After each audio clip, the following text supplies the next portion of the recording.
Nafurta tilia buruma kuma an tilia nibita amba ambe ko ba nibita nafurtilia ka da men astafurlaka nafurtilia ne ka da ne kan tilia asrobi aka asro ka fina bi fini yaso ka fina bi fini yaso ya a tilia kana bi a ko ni mo ko million mo ko sa mena million gre an fere ni ayego a ko adia ko yosro sa ambe ni o ko na ko ana ko darabe wele wa keleni keme kono do ne bina ne kando mako la nyande kono mra kono ga ndiga demba ya ta koyi o wa keleni keme kono ne bina era okano o go urdile wa keleni ngole no ne ka nani urdi i tega jam alai ya kala ya deta kolla i tega jam alai ya kala muso kolla i tega jam alai ya kala ya na prokola na presa wate i tega jam alai ni ko ke ibana pasa ni ka bola ido bina nike ni ka ba bina na ido na kemo kono ka wa ido ka wa presa me ka kebi a ko kronje ka fa na ka kebi nya a bana nde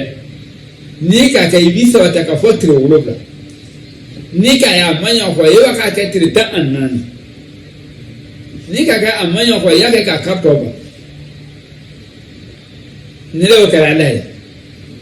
ni ka wo hiyo ika wo tifofi wa ibana fasala ema wo tifofi wa tana fasala gente me annafuru nakana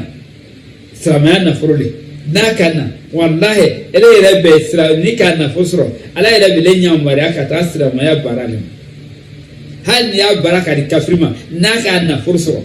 ni ka nasibo ka di kafrima nakana fusro wallahi ala be ka lenya mari ka kesra ma ya barale kala ka dobosa kabla msikron ka tabisa kabla msikron ka bikrusa moye ima ka kubaba doke sira moye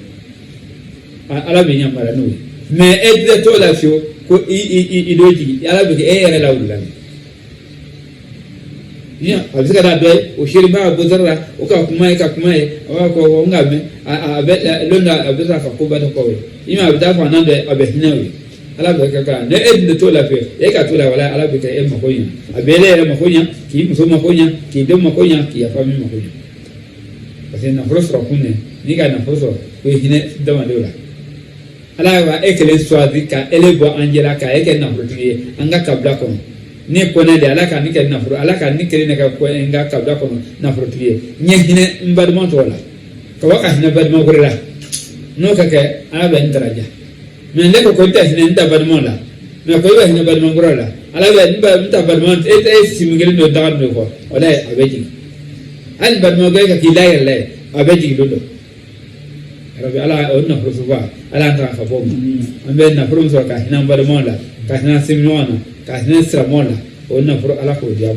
onna pro ala ko dam asa friend na fama asa fulala o wele ka to bala so ala rabbi